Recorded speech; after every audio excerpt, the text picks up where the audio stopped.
Oi, gente. Então, eu vim aqui falar um pouco sobre o decreto 10.502, né? Para quem ainda não me conhece, eu sou Ivaniele Cardoso, sou mãe atípica, tenho um filho com autismo e muita gente estava me cobrando sobre a questão desse decreto, né? O que eu achava do decreto. E então eu li o decreto, ouvi alguns posicionamentos de professores, pais, até de advogados, né, com relação à visão jurídica, né, com relação às normas jurídicas desse novo decreto. E assim, esse decreto ele tem duas linhas.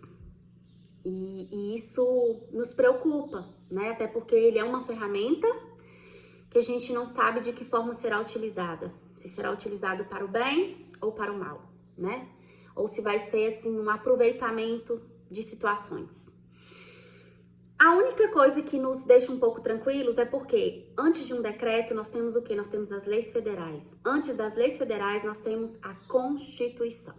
E como lei federal nós temos a Lei Brasileira de Inclusão, que é quem assegura os nossos direitos, né? Os direitos dos nossos filhos. Eu falo nossos porque eu sou parte, né? Então é quem assegura os direitos dos nossos filhos. Lá na Constituição, nos assegura o quê? Direito à matrícula e acesso às escolas regulares. E aí, esse decreto, ele vem com posicionamentos de segregação, né? E aí, a gente ouvindo falar, alguns professores falando sobre como que era lá pelos anos de 80, 90, então assim, era uma coisa muito absurda, era pessoas com deficiências que não tinham acesso às escolas, porque não tinha realmente uma política educacional bem elaborada para atender essas pessoas com deficiência. E assim, o meu filho, ele chegou na escola por volta de 2004 para 2005, que foi acesso à primeira escola, que foi assim, na creche, né? Isso me ajudava muito, porque eu tinha que trabalhar e tudo. Mas ainda não existia na prática, tá, gente? Na prática, eu estou falando aqui de prática. Até porque eu não sou advogada, eu não entendo de leis, de questões jurídicas, não. Eu escuto aquilo que está acontecendo e pego aquilo ali e utilizo em benefício de um direito, para procurar um direito, né? E aí o meu filho começou a ter acesso à creche, e aí entrou aquele primeiro modelo do CEMEI em Belo Horizonte, até porque nessa época eu morava em Belo Horizonte, e aí o meu filho teve acesso ao CEMEI. Então, assim, ele foi muito bem recebido, ele foi muito bem cuidado ali. Cuidado não, na verdade ele foi muito bem instruído. As professoras se dedicavam mesmo a essa questão da aprendizagem. Existia uma preocupação muito grande. Ainda não existia ambientes totalmente preparados para essa inclusão, até porque nessa época eu ainda estava um pouco perdida com relação à deficiência do meu filho. Mas assim, olhando genericamente, tava tudo ok, né? E aí as coisas foram passando, e na verdade o meu filho foi ter acesso à escola em Belo Horizonte no primeiro aninho. E aí eu coloquei ele em uma escola particular, inclusive, por quê? Porque eu imaginava que lá haveria realmente um atendimento voltado para ele, um atendimento mais especializado para ele. Existia um olhar, um cuidado, uma adaptação de uma estrutura de aprendizagem bem mais elaborada. Quando eu cheguei nessa primeira escola que o meu filho foi matriculado, imediatamente a diretora já me disse o seguinte: mãe, nós aqui não temos ainda professores de apoio, nós ainda não temos o amparo, né, que a lei te oferece, né? Mas assim, nós vamos pegar o seu filho com todo amor, vamos fazer o possível para atender o seu filho e tal. Então assim, houve uma demonstração de afeto, mas houve também a demonstração da realidade, que a escola não tinha, mas ela recebeu o meu filho, né?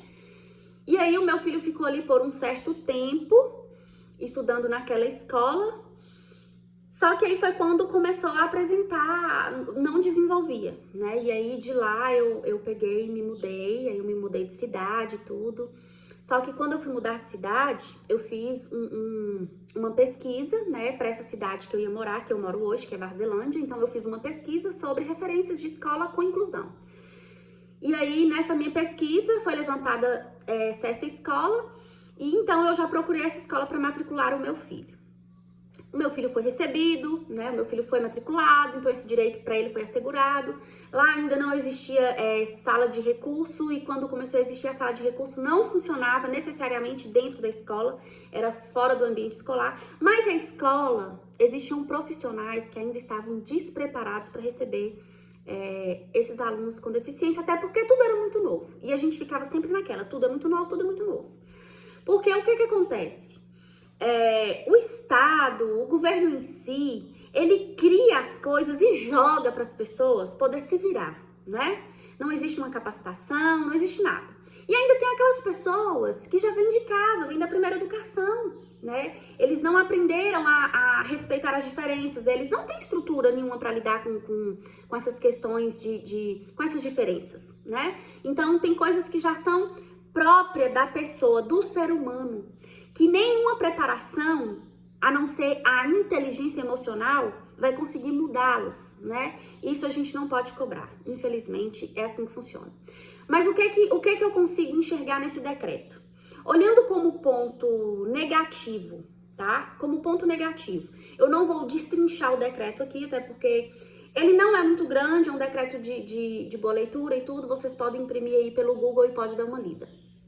E se vocês concordarem comigo, claro, ok. Se não concordarem também, não tem problema. É o meu posicionamento enquanto mãe, tá? O que acontece?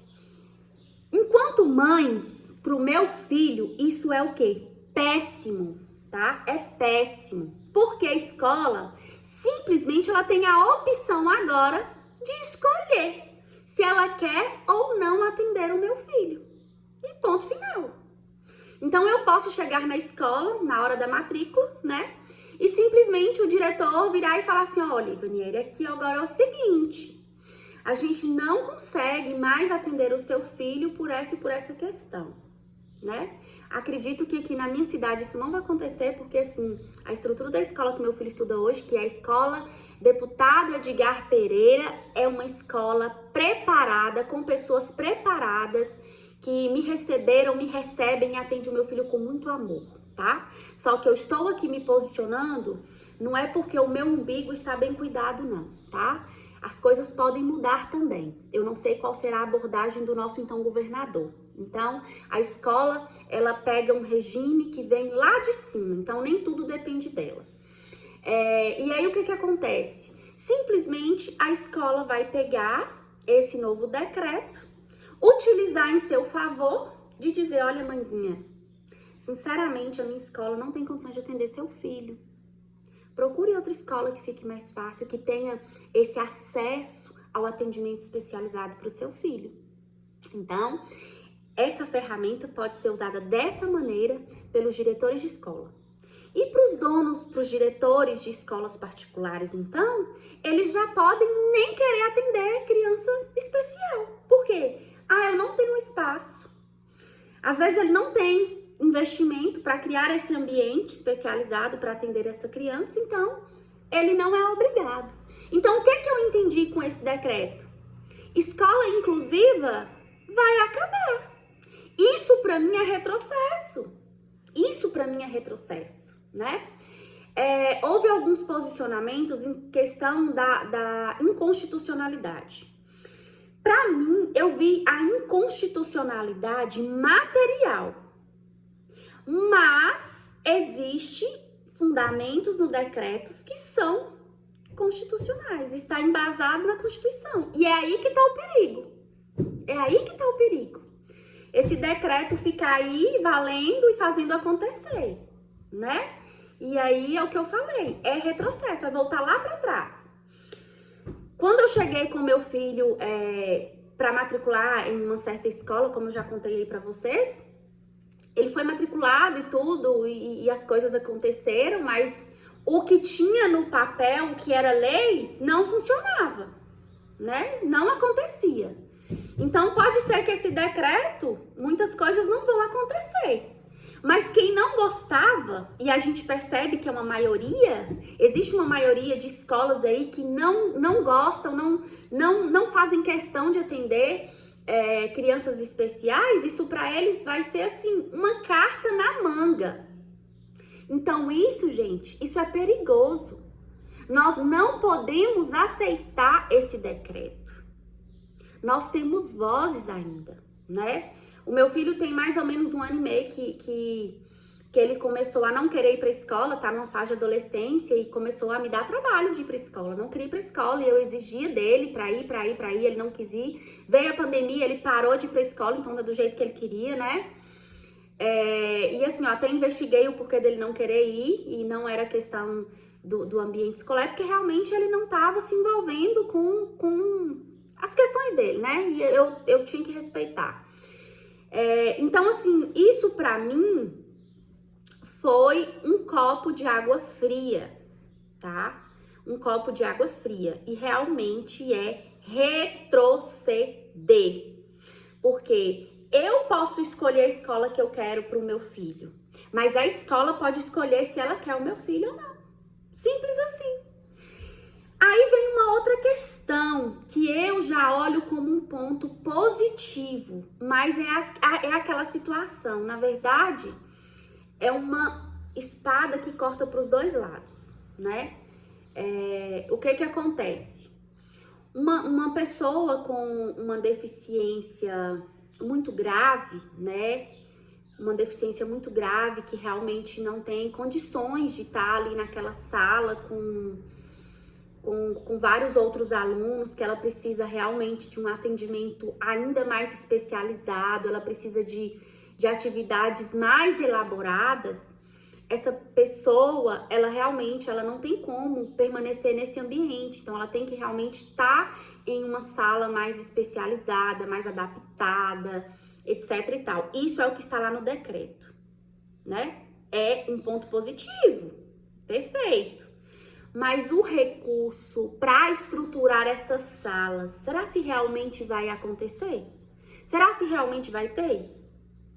Porque o que nós já temos, que são as salas adaptadas, a sala de recurso, existem salas de recurso aí que não tem nada.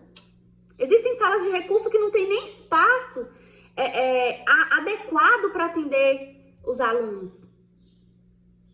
Não tem material, não tem nada. E aí vem um decreto desse, né? Ou seja, vai pegar aí o recurso, que eu não sei como é que funciona essa questão desse recurso, vai ser dividido e tal. Gente, é uma confusão. O único ponto positivo que eu vejo são essas pessoas que realmente, né, têm um grau de deficiência mais comprometido, né, e precisa realmente desse atendimento muito especializado, que tem essa demanda maior.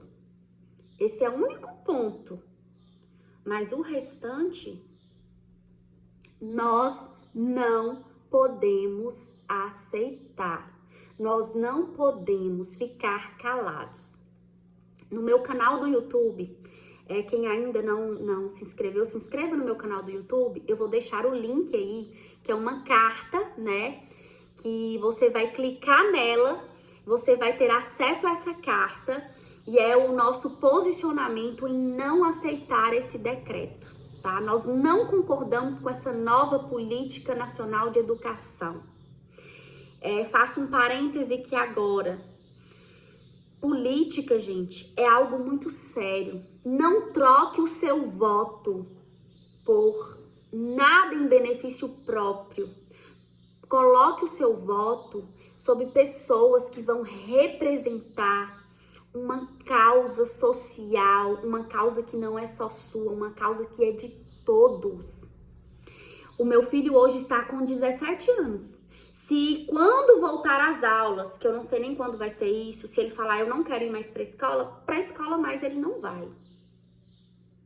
Mas o que eu vejo é esses pais com essas crianças mais novinhas, né? Essas crianças da primeira escola, que foi a fase mais difícil na minha vida.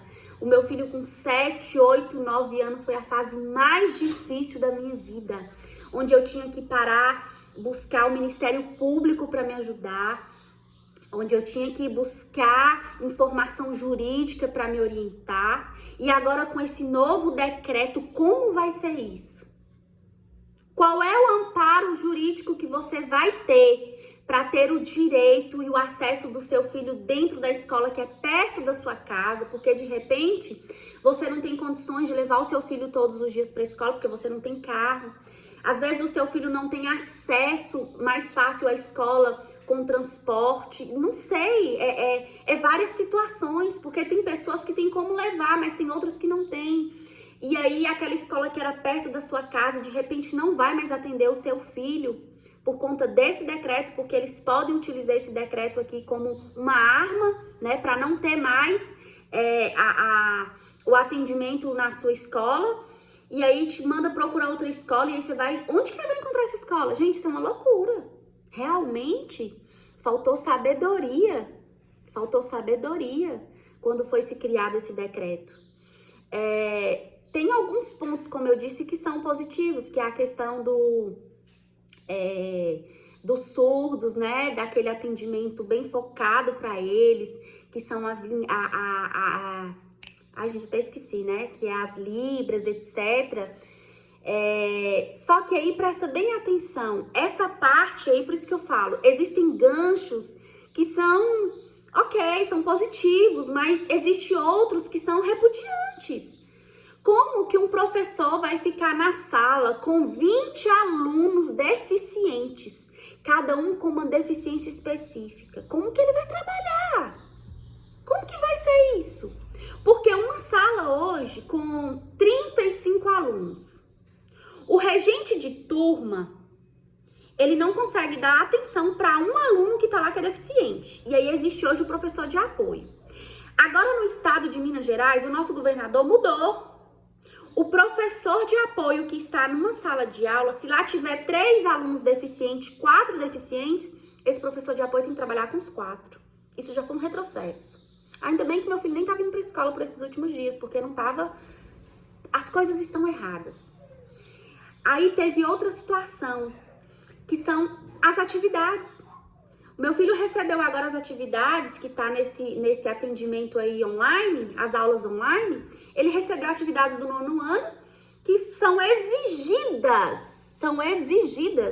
que ele cumpra as atividades. E se vocês verem as atividades, meu filho não faz nada, gente. Ele não consegue fazer as atividades, ele não consegue fazer nenhuma atividade no ano. Meu filho não sabe fazer conta de matemática. Ele não tem noção disso. Então nós precisamos abrir os olhos, nós precisamos colocar pessoas para nos representar, pessoas que vão ter a nossa voz. E aí é outra atenção. Quem você está escolhendo para prefeito, para vereador? Porque é o poder legislativo que cria as leis. Vem um decreto desse aqui, elaborado pelo Ministério da Educação, no qual ele passa para o governador, do governador chega para o prefeito, e aí o prefeito decide pegar aquilo que passou à risca para ir jogar aqui no nosso município. As escolas municipais, como será isso? Como será? Quem é que vai falar por você? Quem é que vai falar por mim? Gente, nós precisamos acordar. Nós não podemos ser hipócritas e aceitar tudo aquilo que vem jogando para nós aí não, porque nós não somos pessoas que ficamos pegando tudo no ar e aceitando. Então, assim, o meu posicionamento com relação a esse decreto é que ele não pode existir, ele não pode permanecer da forma que ele tá. Precisa ser revisto, reajustado, porque a educação inclusiva são para todas as escolas. A educação inclusiva é para todos. E não só olhando para os nossos filhos que são atípicos, mas os que são neurotípicos têm muitos ganhos. Eles aprendem a conviver com as diferenças, eles aprendem a conviver com o outro, eles aprendem a amar o outro da forma como eles são. Então, assim, o ganho, ele é para todos. Então, esse é o meu posicionamento com relação a esse novo decreto da Política Nacional de Educação. Deixem aí a sua opinião, para a gente estar compartilhando aquilo que eu não consegui ter clareza, que vocês deixem aí nos comentários, que eu quero me aprofundar, eu quero ter mais clareza, eu quero entender mais o posicionamento desse nosso presidente com esse novo decreto. Mas a questão é, até onde eu tive entendimento, eu não concordo com esse decreto 10.502.